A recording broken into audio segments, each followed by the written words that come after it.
Ladies and gentlemen, it's time for the Leafs Weekender, sitting down, recapping the Leafs week that was, the week that will be, the good, the bad, the ugly, and some other topics around the Leafs and the NHL.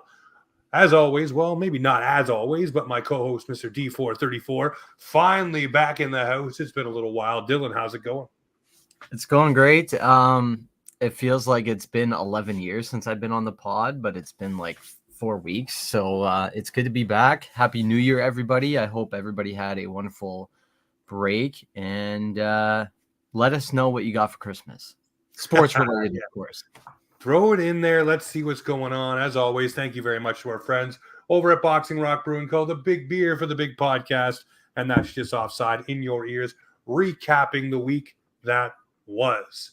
All right, so let's get right into it. William Nylander, it was brought up on Saturday Night Headlines by Elliot Friedman that he will be staying 8 years, looking like 11.5 per year for Willie Nylander.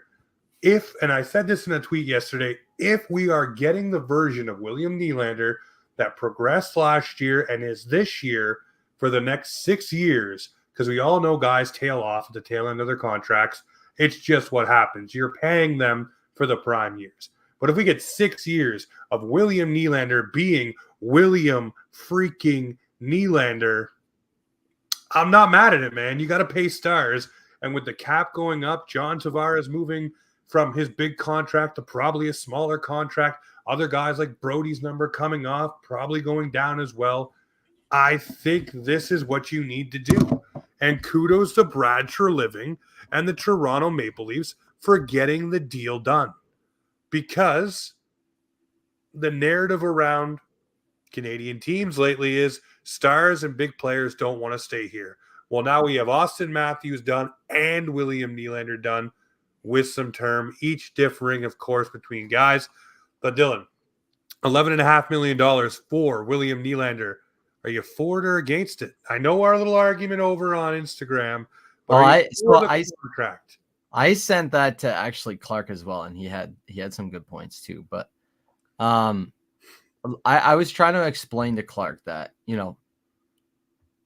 as long as we get Willie at what he's been performing at, I am perfectly fine with that. He is on pace for over 110 points this season. He has, I saw the stat last night, I think he has scored, in 34 of 36 games or something similar, close to that. He's got a point in those games. So yeah, he's absolutely flying. And obviously I don't think that you can always produce at that level, but if you're a point per game, that's pretty solid for me, especially at that number. I know that the cap's going up. I just worry about our goaltending, like we had in the conversation, but that's a different and whole other story. I really think that Willie wants to be here. He said that he wants to be here, and I absolutely just love his energy that he brings every day. He's smiley. He's a pro's pro. I've said it before. He's learned well from his dad. So, if it's signed on paper, congratulations, because he's deserved it over the last 2 seasons. What do you think? Obviously, you had said if he keeps performing. Well, if he keeps performing at this rate, I mean, he's a top 5 scorer. He's tied with Connor McFreaking David right now. So, yep. I mean, that's not too shabby for a guy that was, let's just call it what it is, the whipping boy here in Toronto. Everybody was on his back. Nobody wanted Willie here. He was packaged in every deal. Still is, by the way, to get a defenseman. Some people linking, hey, why don't you go to Nashville and say you trade Nylander 1-for-1 for Roman Josi? That deal is not going to happen. Nashville's not giving up Roman Josi. Also, I'm a big proponent of this one, and you know my stance on this. And it was actually me and Terry Koshan that formulated this thought way back in the day. If you're taking someone off of your roster, a la William Nylander, who is in your system or in your lineup that replaces at least maybe 65 to 75% of what he brings to the table? Not the full bore, because you're not getting another William Nylander. You don't have one of those sitting, waiting in your hip pocket.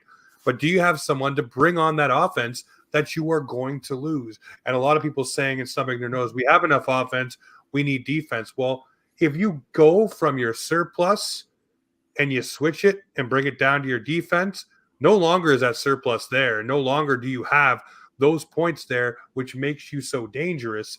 And if the Leafs are to spread it out a little bit further, hello, Mitch Marner on the third line. I said it last week about someone with an egg. I'm just saying, come on, let's get it done. Let's figure it out. But for William Nylander, for me, $11.5 million for a top 5 player, you get it done. Yeah. I totally agree with, like, you can't get the percentage of his scoring, and he's arguably the one that is helping produce all of the offense. Last night it was him on the power play. It was him on the power play that got the assist, and then he got 2 more goals. Like, he is producing all of the chances in some and or most games. So it's hard to replace that. The biggest problem is trading away not assets, but trading away people to get the asset we need on the back end. Everybody's so keen and fixed on, we need this, but in reality, like, you take this away, you're not necessarily always going to get that. And I know a lot of people are just, like, stuck on potential a lot of the time, and that's not always guaranteed when someone comes to a new team. It could not work. It could be a problem. Look at guys with injury and stuff like that too. Yep. He didn't work out in Anaheim, and he's flourishing here. So again, you're carving a role, and also you're making it so the team doesn't have to go out and get said player at the deadline either, and spend those assets that you would spend to go get a guy like they did last year with Luke Schenn. So now you have basically a smaller but still feisty version of Luke Schenn, who wears number 2, by the way. Absolutely. But we'll see what happens. Tomorrow is supposed to be the day the contract is signed. We'll see if they get it done. But from all angles, it looks like it's done. Willie wants to be here. The team wants him here. Everybody's happy. And one thing I will say about the media around this one, kudos to you guys. For once, you didn't bury and bash a guy who wouldn't sign a deal right away with the Maple Leafs. It was a lot more calmer waters, shall we say, going through the season so far. It hasn't been doom and gloom or, countdown clocks or, hey, this guy's got to be done by this time or otherwise you got to deal him. Or they also haven't dragged Brad Treliving too bad in the media either, referencing the fact that he didn't sign Johnny Gaudreau, and saying, oh, is this another Gaudreau 2.0? That hasn't been brought up, at least that I've heard. So I'm just saying kudos to them on that side of things. Absolutely. My other point is, like, my only fear is, and you take the Johnny Gaudreau example, he was producing well in Calgary, but he went and switched teams, and now he's not producing as much. It's a prime example of your environment changes, you might not perform as well as you are. Jack Campbell's doing this to you right now. My worry is that, he's just doing this for a contract and then he's going to die off. That's my only big worry about it. And that, my big what if. Yeah, it could be the big what if, but I look at it like this for William Nylander. He stepped it up. Each year he's gotten more goals, more points in the past 3 seasons. So he's obviously taking the right path to being the player that we want him to be here for the Toronto Maple Leafs. And if all goes well, there'll be a press conference tomorrow, hopefully. And Willie can announce his deal, maybe in a tweet or a balloon or a blimp or the CN Tower, try to one-up Austin Matthews. So we'll see what happens there. But speaking of one-upsmanships, the Maple Leafs one-upped everyone on the California road trip. It was California dreaming. 3-0, Martin Jones, come on down. It's Mr. Jones and the Leafs. Make that hit song right now. He gets a shutout. He only allows 2 goals the entire trip. He looks solid positionally, even when the team faltered last night in the second and the third period. Also, same thing with the LA Kings, second and third period, allowing teams in with more shots, more opportunities. usually those go in. So Martin Jones is making those saves and turned a deadly trip, shall we say, into a good trip. And it's funny, the Leafs kept the streak alive as well, because I believe it was 3-0 they went on the trip, and then they lost all three. 3-0, then they lost all three, and this year was 3-0. So next year, just expect the Cali trip to be an absolute nightmare, and that's what it will be, and that is fine. What did you see from these games? Because I have one alarming concern that I'm going to bring up here, but I want to hear your view on these three games of the Maple Leafs West Coast games. So I know you got to see some of them. I did. I put on NHL webcast, just tucked it away while I was driving home, so I got to hear the game at least. I obviously wasn't watching like totally in on it. Even Saturday, I wasn't totally in on it. However, Jones looks very confident, and I'm loving it. And props to Tree Living, and also thank you to the entire NHL for not claiming him when we put him on waivers. No, you should thank Brandon Pridham. That's fair. That's fair. For that bonus that was on his contract that made him nearly impossible to pick up. And then, like, I didn't watch a lot of the special teams, which kind of sucks. Obviously, those are probably some of your points. I can't even really remember it. Obviously, I remember last night's score. I was at the bar, actually. So my buddy had Matthews at over 3 shots, and he underperformed because I guess 13 shots against Anaheim was too much for him to keep up into the next game. But that Anaheim game, holy freaking crap. Bobby McMahon came up and he didn't get suspended for that hit. He got tossed out of the game. He got a 5-minute major, which I went on the Rant show the other day and said that that shouldn't have been a 5-minute major. It should have been a 2-minute boarding call. He shouldn't have been thrown out of the game. Ridiculous. Answers the bell against former Leaf great Ilya Lyubushkin. Lyubushkin actually got the 2-minute minor for instigating. So that was nice to see for once. That getting doled out for the Leafs, not just against them. Yeah, 100%. Zegras looked a little dry in that game, but besides that, our power play looks strong, in my opinion. I actually saw the Johnny goal, and I was like, yes, finally, because Dossel was standing on his goddamn head, and I know I was talking to you about a different Anaheim goalie, but this kid's young and proving to a very young team in Anaheim that, he's there to stay. I feel like people show up against the Leafs, and that was kind of a prime example of that. But I think we should have won that like 7-1. Well, if it was any other goaltender in between the pipes, maybe we would have. I mean, you peppered him with 50+ shots. So yeah. And then what was it? Tuesday's game against LA, 3-0 again. I don't remember catching this game, but Monroe is not with us, but he is listening in. He can't be with the show tonight, obviously. Dad duties before any duties, but John Gibson isn't happening, and I fully agree with you, Clark. It's not the deal. It's not the one to make. So by the looks of it, Willie had 4 goals? He had 4 goals on the trip and some assists. Yeah, no, he had a good trip in Cali, man. And that Cali Yarncroke line, I really appreciate them. Like I said, I think about 4 weeks ago. Well, now it's a little different though. There's no Nick Robertson on it. It's now Pontus Holmberg. I have not noticed that. So, anyways, you go into 89-29. Yeah, well, I'll give you a little praise on that one. I'll say the third line has looked a little bit more speedy and a little bit more bodied with Pontus Holmberg on that line with Max Domi and he's centering it. And Cali Yarncroke. So what's that? No, he's not centering it. They have Pontus Holmberg as a winger, and he's looking good.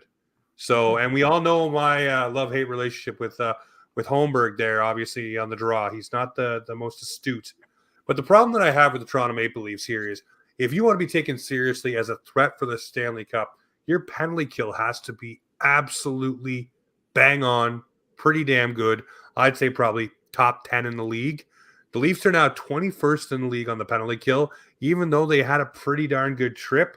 The real problem that I have here, though, is for the Leafs shorthanded. They were 20% on the draw shorthanded. You're talking Against about the face-offs here. what's that? I said you're talking about face-offs here? Yeah, against the LA Kings on the draw for face-offs on the penalty kill. We're 20% against the Kings. They were 40% against the Ducks. And these are all teams that are not exactly the greatest. And then, of course, Saturday night, they did not have a penalty against. So my issue here is any further break that down and look at who are taking the draws. Matthews, good. Tavares, good. Kampf, whoa. 1 for 3 on the draw each night for the penalty kill. 33% on the dot is not going to cut it for the guy that you are paying to be your defensive penalty kill face-off specialist. That does not work for me. That is an issue. We were lucky against the Kings, but then you go Anaheim and San Jose. Those are lower-ranked teams. You should be good on the dot. You weren't good on the dot. And now you go in this week, you're facing the Islanders, which lead their division, I think, still, and then the Colorado Avalanche, who obviously are the Avalanche. So you're going against stiffer competition. It's only going to get harder, and you need a guy who can win on that dot. And those numbers prove right now the Leafs on the penalty kill are not getting it done on the faceoff dot, which we know directly leads to chances and leads to goalies being swarmed, whether it's 5-on-4, 5-on-3.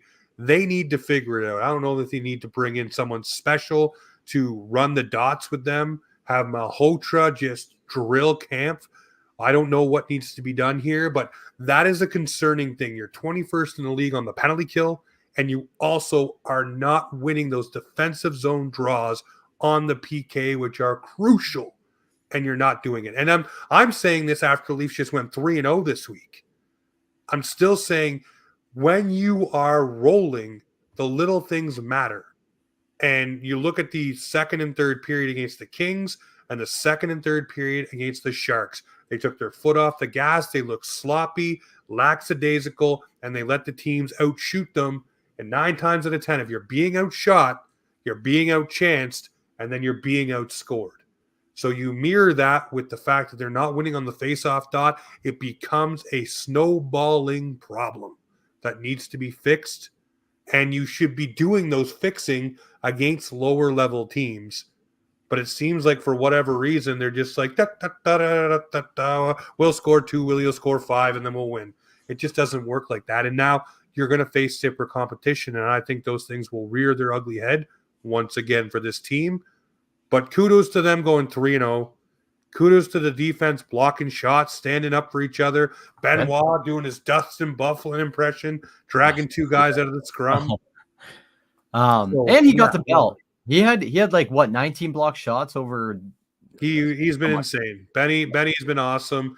Joner's been awesome. The team is it's those guys that are supposed to be basically not on this team, Jones and Benoit. They really are coming in and setting a tone, and a lot of guys are following through too. Yeah, no, he actually just really stuck out to me during this trip, Benoit. Someone who didn't stick out to me this trip, and I've been on tooting his horn all year long. Noah Gregor was kind of quiet this trip. I noticed his speed from time to time. I noticed his speed from time to time, but that's about it. I kind of first kind of glimpse it. I am like, oh, that looks like Yarncroke. Nope, that's Gregor going, because they have same kind of similar number and build. But for sure. All right. Well, let's look at the week that is for the Maple Leafs. We touched on it briefly there. We got the Sharks again. We got the New York Islanders and the Colorado Avalanche. Clark, I know you're listening. So last week I said this team is going to go 3-0-0. Clark thought they were going to lose almost every game, and there were going to be sweeping changes and problems. So I'll toot my horn. Last week I said 3-0-0. We hit that mark. This week I'm saying 2-1-0 for the Maple Leafs. I think we beat the Sharks again. I think we lose to the Islanders because for some reason we always seem to have trouble with them. And I think we show up and show out against the Colorado Avalanche. Dater, I know you listen, so Adrian Dater over colors the Colorado Avalanche. You know what I'm talking about. The Leafs lit up the Colorado Avalanche a couple seasons ago. I think it was on a Saturday night. So that will be the Saturday night game. So let's hope it happens yet again. There's 3 games. Ugh. I'm going to go. Yeah, I'm going to have to agree on it, but I'm going to say we win against San Jose and the Islanders, and we lose like a close one to Colorado because they're just humming, and Nate Dogg's on a mission right now. All right. Well, DraftKings prop bet. Does the Hildeby start any of these games in your opinion? No. Sucks. He should though. He should, but the games are spread out. Like I thought he was going to play the back-to-back, but he didn't. No, Jones said, no, hold my beer. I'll get a shutout in the second game. I was like, oh, like, because I picked him up in fantasy. I was expecting it to happen. So I was just like, yeah, that kind of sucks. Not yet. No, but I think his time will come. He will have a chance between the pipes for the Maple Leafs eventually. All right, so let's get to the GBU, the good, the bad, the ugly, the good. Let's just make it simple and plain. The team played pretty steady defense, played well in front of Jones, and got the job done on what usually is a daunting California trip for this team every other year. So this year they just held the fort and got the 3 wins.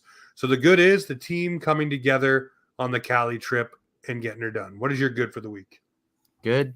Simone Benoit. Benny and the Jets. Let's go.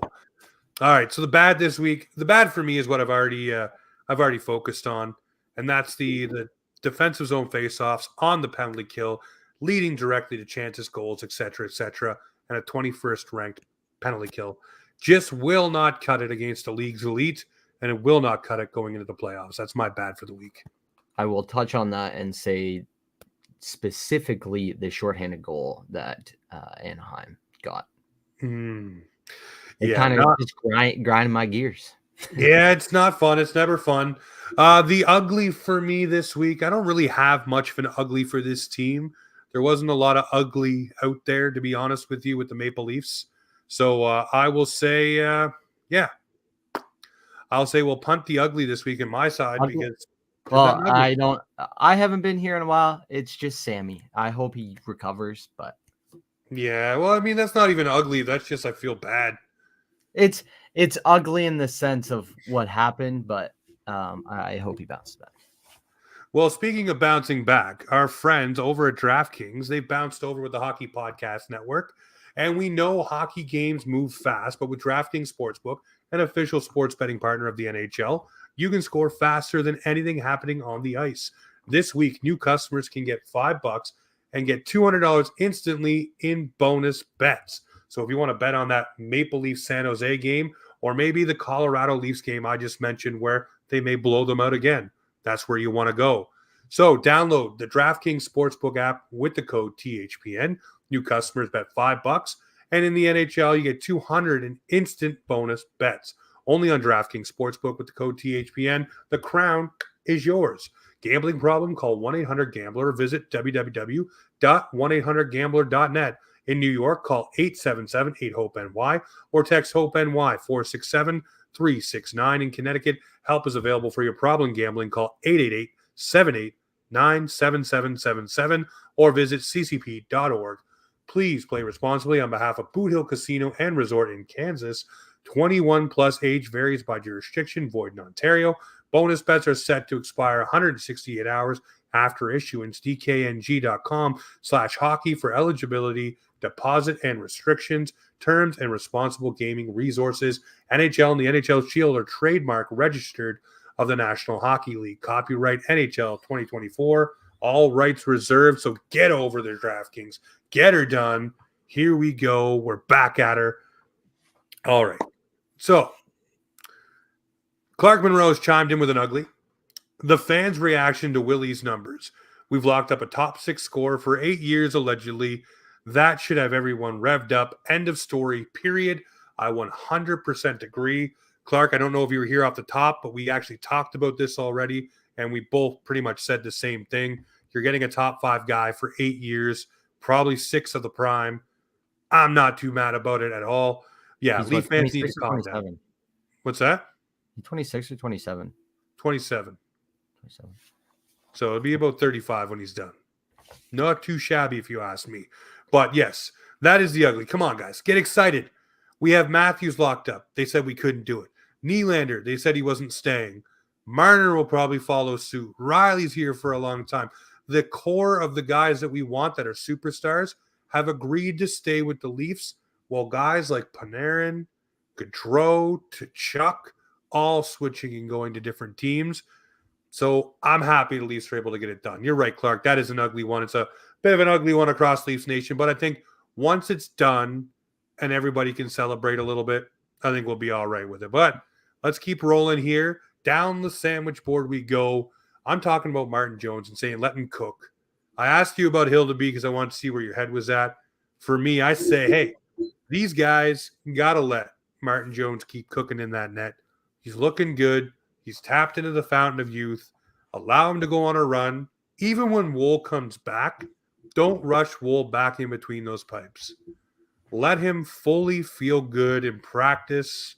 Let him fully feel good sitting on the bench, taking in games, get his routine down, then move him back onto the ice. A lot of people are worried that as soon as he's declared healthy, they will thrust him back between the pipes of the Maple Leafs when they shouldn't. So what do you think, Dylan? Should you just let Martin Jones cook? Yes, let him cook. Let him cook. Because you know what? Last year, he saved another team's freaking year. He saved the Seattle Kraken's goddamn season last year. And he's doing it again this year. Let him freaking cook. He knows how to do it. No, 100%. I fully agree with you. All right, so we're going to let Martin Jones cook. But one guy I think that is done cooking in Toronto, and I'm not saying this to stir the pot or cause rumors, Nick Robertson is a favorite player of mine. Dylan, you know it. Clark, you know it. Everyone knows. I've been thoroughly beating the drum for this guy to have an opportunity with the Leafs. I absolutely love him. I have his young guns probably behind me here. But for me, this guy needs to be moved because he's fitted for a top 6 role. He will not get that with the Toronto Maple Leafs this year, maybe next year. But again, we keep saying maybe next year with this kid. Maybe we should move him in a package to get the defenseman we want. Team gets a young player that can play with premier players, has speed. Yes, there's health concerns, but he stayed healthy this season on a third line that has been checked and banged up and all that good stuff. But he's taking lickings and keeps on tickings. So I'm thinking Nick Robertson is going to be a guy put into a package for a move. What do you say? Do you have an idea of where he should go? There's 2 places for me. One is Dallas. If you're able to get someone off of their defensive core, maybe an Alexiak kind of deal. But Dallas is rolling, so it's hard to Alexiak in Seattle. Jamie Alexiak? Sorry. Yep. Yeah, he used to play for Dallas. Sorry. Yes, he did. You're right. It's okay. So I'm heading down that road. But anyways, you're good. There's Arizona for me for Dumba. Package, easy. Or you can go to Anaheim and say, hey, what kind of deal can we do for Lyubushkin? With Robertson in there, you can maybe get something more, maybe even get your Gibber fantasy fulfilled. I just wanted to hear your thoughts. I know. Listen, I get to rib you now for a little bit. But the other one is Chris Tanev. And it looks like they want to sign Noah Hannafin in Calgary. They want to move Lindholm and they want to move Tanev. I know Tanev's old, a little long in the tooth. But my big thing here is he doesn't play like he's old. And you take him, you put him with Riley, you move Brody down, limit Brody's minutes. Suddenly he looks a whole lot better than he does because he's not being stretched thin. Then you're moving another guy down your defensive lineup as well. Guys start playing where they belong, and it becomes a thing. So I think Nick Robertson will be a dangled piece.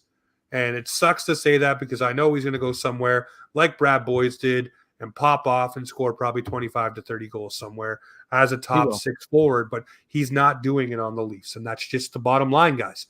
So that player, if you have something that you can trade of consequence, which is him, do it and get it done. Bring a defenseman in, figure out where you're going with it. My thoughts are, he's not even in their lineup. There's a guy named, I guess he's injured. Or he's not in the lineup. Peak from Columbus. I guess you could get him for way cheaper than Nicholas Robertson, but he is a right-handed shot. Or honestly, I do like the idea of Tanev. He knows how to play top minutes, and he's a right-handed shot. So you'd also probably get him on a cheap hometown discount kind of deal too on a re-sign. So yep. That's another factor there too for Tanev, right? I was also thinking, you could trade Nick Robertson to Chicago because he could flourish in Chicago. And I forget his first name, but Murphy. Connor Murphy, yep. Yeah, from Chicago. That might be a deal worth looking into too, but I'm talking about it's probably got to be the package they're going to put together is going to be for a guy that can play on your top pair. It has to. I agree with Dumba because we've always been linked to Dumba for whatever reason. It just seems to be the player that's always linked here.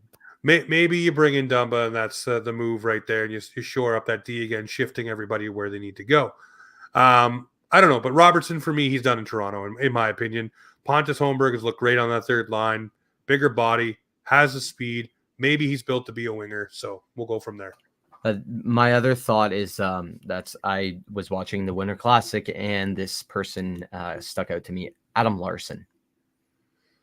Yeah, it might be a player, but I mean, at the same time, it depends where Seattle's at in their standings too. Yeah, I mean, it's a player they really coveted when they got him, so I don't know if they're gonna, this early into their existence, move a guy. I know Vegas did, but we'll see. Well, Nick Robertson definitely would flourish there. It's quiet. They moved Gio. So we got history of trading people. So we do. We have a Dubas history, but we'll see. But anyways, the bottom line is I think Nick Robertson will be in any package the Leafs make out there. And, it sucks, but I wish he could have worked here, but it just doesn't seem like it's there for him. So switching off the Leafs for a moment, we're going to go over and look at the Rats. Nick Cousins, all these greasy players that are doing ratty things. It's starting to catch up in the league. They talked about it on Saturday night. The panel talked about it. Elliot Friedman talked about it. They've talked about it on 32 Hot. The SBX had dropped the Rats comment. That's where I got it from. Yeah, so, I heard he didn't let loose on, or he didn't hold back. He didn't hold back. The thing is here, the problem you're having is you do have these rat guys that are going to cause problems. And now you have these guys causing problems, but you're not penalizing them. So you don't penalize them. What happens? Someone on the other team says, well, F this. I'm going to go F this guy up. Or I'm going to hit him with a cheap shot of his own, and he's not going to like it. I let Nick Cousins getting laid out. Now, I'm not a proponent of a guy getting laid out like that and possibly getting injured. I don't like that. But I think you should, atone for the hits you throw and the greasy plays you do. And Cousins doesn't do that. You've seen Gabranson go after him and try to beat the living breaks off him. He dove after Gabranson, freaking went after him. He's a coward. I don't like. Yeah, but this is the problem. The Rats are going to run the game now because there is no one holding them accountable, and not even the NHL. Now the NHL is going to start stepping in. They said, after the Brandon Smith Bedard thing, which we'll talk about in a minute. But even that hit wasn't. I don't deem it to be that greasy. It wasn't compared to the Cousins. They're just stepping up because it's a star player. And that's it. But it took someone getting hurt with name value for them to be like, maybe we should look at this stuff. But in my eyes, that was a pretty clean hit. I'm not going to lie. But Bedard did put his head down for a quick glance and lost puck control a little bit. And it cost him. Unfortunately, those things happen, right? I mean, it wasn't a predatory hit in my eyes. It was a guy who was lining someone up for a hit. And last time I checked, the National Hockey League is a contact league. So those hits are legal, whether your name is Connor Bedard, Noah Gregor, Matthew Dumba, it doesn't matter. You get blown up just the same. Unfortunately, the way he got hit, it caused an injury, and he's out 4 to 6 weeks with a fractured jaw.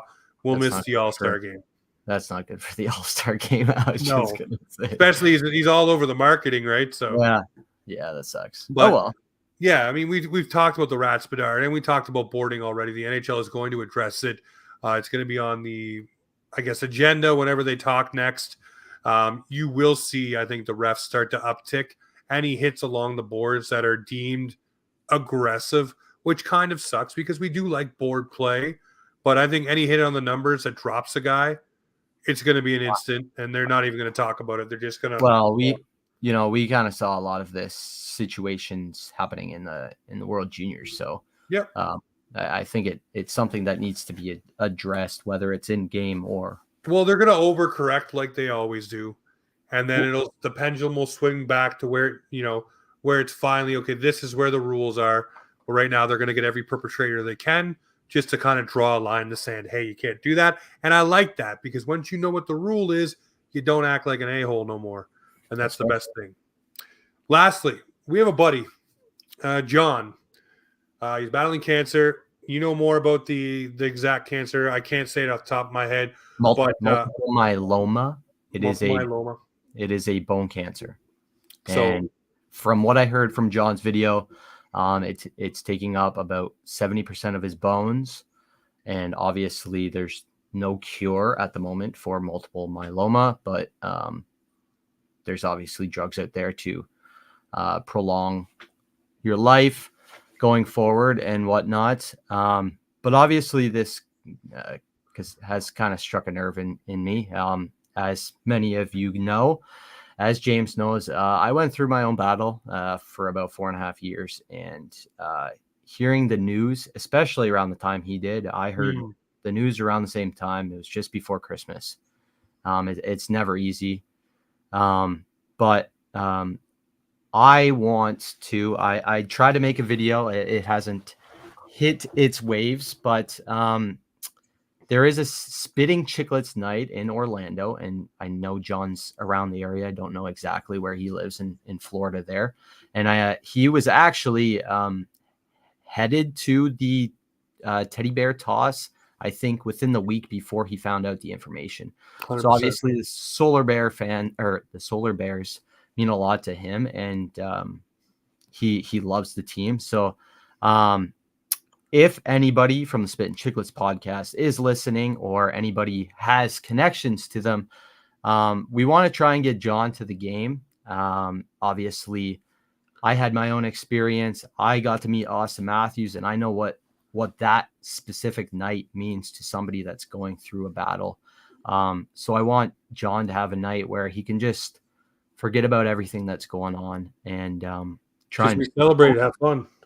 Yeah, try and focus on having fun and have a night that he'll never forget. So we're going to try our hardest, and I'm going to keep beating the drum as much as I can. It is this month. We're going to try and make sure that this reaches the desks of one of those fine gentlemen over at Spit and Chicklets. Hopefully they can link up with John. I've already had some offers of getting him tickets to the game and different things like that. So we will see where this all goes. But the bottom line is we want to help John get to this game, have a night. Let him just put everything that's on the bad side to the side. And then as he's battling this, he'll have that night to look back on and be like, you know what, let's go. And you make connections at these things too with people that will push forward with you and check in on you and boost your spirits. And that's what we should be doing for everyone. But our buddy John right now needs everyone to get on board with him and get this pushed and get him to that night. Let him have some fun. Let him blow off some steam. And we love you, Johnny. I hope you win this fight, my friend. We're here for you. We'll be obviously texting and calling you and checking in on you, especially my boy Dylan. But this is a lot, guys. So let's get this pushed to the right people and get Johnny to the game. Yes. But that right there is the Leafs Weekender. Hope you enjoyed it. Tune on in Wednesday night. We will be back in your ears for some more podcast fun. But you know what the tagline is around here. This is Offside Hockey Talk, where the Maple Leafs and hockey come to talk.